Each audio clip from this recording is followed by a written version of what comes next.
In this video tutorial, we will be learning about oxidation and reduction, and what is an oxidizing agent and what is a reducing agent, and how do we recognize them from given chemical reactions. So first, we start here with this example. Any atom that loses an electron, or I call it an electron donor, we say that it undergoes an oxidation half reaction.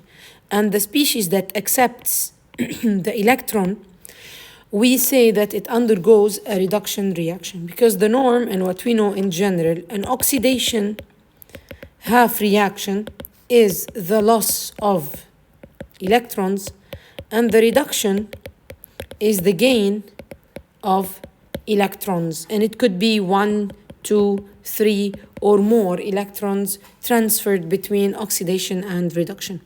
And for a redox reaction, it's the combination of reduction and oxidation. A redox reaction can occur only when I have an oxidation and a reduction half reactions going together at the same time. So there is no oxidation alone, or there is no reduction alone in a chemical reaction, which is called in a redox. Specifically in a redox reaction, we need to have both. Now let's look at this example of a chemical reaction, calcium and water. So the oxidation number will help you identify if this species, and we always look at the reactants, if the particle is going to do an oxidation or a reduction. So the oxidation number of calcium is 0 since it's a neutral atom. And the oxidation number of hydrogen in H2O is +1 and O is -2. Of course, hydrogen belongs to group 1. And oxygen needs 2 hydrogen to share electrons with, so it's going to have an oxidation number of 2. Now, when this reaction takes place, we obtain an ionic compound. Now, calcium belongs to group 2, so the oxidation number of calcium is always +2. So what happened to calcium? It moved, the oxidation number changed from 0 to 2+. And the other one, the hydrogen over here, the oxidation number of the H went from a positive to a 0. Hydrogen molecule, the oxidation number, as you can see over here, is 0.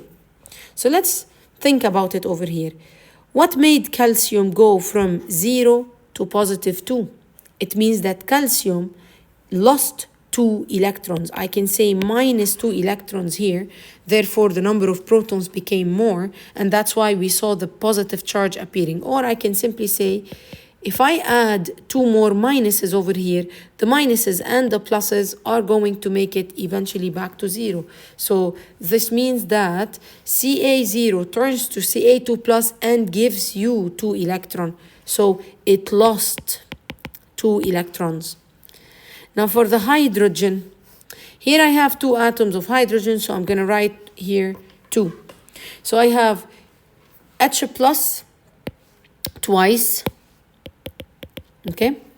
And it gave me H with a 0 charge, no charge on it. It means that we gave an electron to this one, and we gave an electron to this hydrogen plus in order to obtain a 0 charge.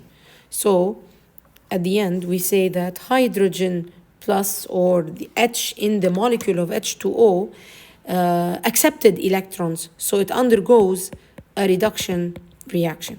Here's another example, the same thing, magnesium. It goes from 0 to Mg2 plus in this ionic compound, because magnesium belongs to group 2. So it lost 2 electrons, so I say that magnesium, this one, undergoes an oxidation half reaction. And same thing for the hydrogen in H2O.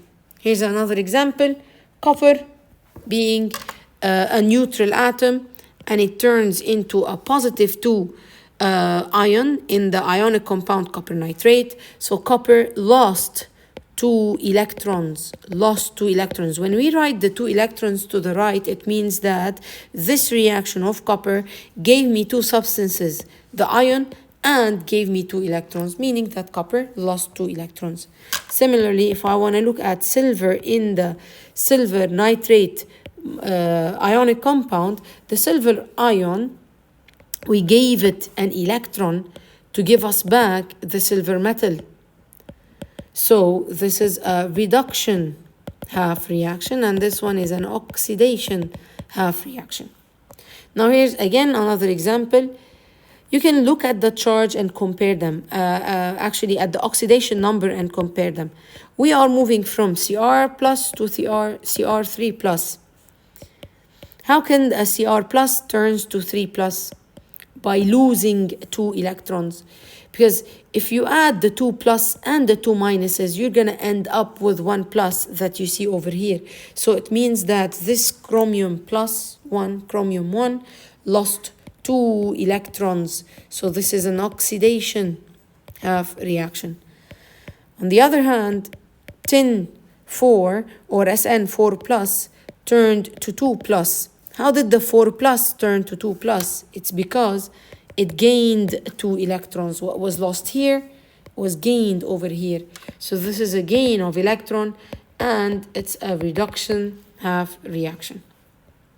Now, I can always look at this at examples, like some examples are simple, some examples are easy, but in order to know which species oxidized or which substance undergoes an oxidation reaction and which one undergoes a reduction reaction, you always have to check the oxidation number. So let's see here. Br, I see a negative charge on it over here. So it's changing from -1 to 0. So the oxidation number is increasing. And keep that in mind. When the oxidation number increases, it means that this substance was oxidized. So there's no need anymore to look at the second one, because definitely the Cl2 and not the Cl minus, the Cl2 undergoes a reduction. Again, here's another example. We are moving from 0 to 3 plus. It's an increase in the oxidation number, so it did an oxidation, the Ce. And look at this one. I have from copper 2 plus, it is dropping to 0. So this is the oxidation number is dropping. So here we say that Cu2 plus got reduced, and so on. Let's look at this example. Zinc, oxidation number is 0. Oxygen, oxidation number is 0. But when I look at it in an ionic compound, we know that oxygen belongs to group 16, so the oxidation number is going to be -2. Therefore, the only way for zinc to form this ionic compound is to have a +2 oxidation number. So look at it. The zinc is going from 0 to +2. The oxidation number increased. So we say that this species got oxidized, and eventually, consequently, the O2 is going to be reduced. Now, there's something you need to know. Every substance that undergoes an oxidation, I call it a reducing agent. It's a bit complicated, confusing actually, but just memorize it this way. If this substance undergoes an oxidation, then Br minus Ce and Zn are called reducing agents. And for a substance that undergoes a reduction, when a substance undergoes a reduction, we call it an oxidizing agent. Think about it this way. And a substance to do an oxidation, then definitely there was an oxidizing agent that allows this substance to undergo an oxidation. And when a substance undergoes a reduction, it's because the other substance, which is the reducing agent, is the one forcing it to do a reduction. So it's like this. A got oxidized, so I call A a reducing agent. Of course, if A got oxidized, then B got reduced, so I call B an oxidizing agent. Here we go. Another example to think about it. Fe to Fe2 plus. It undergoes an oxidation, so Fe is a reducing agent. Consequently, Ag plus was reduced to Ag. See, I'm going from 1 plus to 0, 1 plus to 0. So it got reduced, it did a reduction, so I call Ag plus an oxidizing agent. We never choose oxidizing and reducing agent from the products. It's always from here. Magnesium 0 and I2 is 0 as oxidation numbers. And in this one, it's +2, the magnesium oxidation number, and the I is -1. So what happened to magnesium, Mg, from 0 to +2, it got oxidized. So I call it a reducing agent, and therefore I2 will be the oxidizing agent. Again, N and H are both 0. Here, H is always +1 in oxidation number, therefore the N is -3. So N dropped from 0 to -3. It did a reduction. So N2 is an oxidizing agent, and hydrogen is a reducing agent.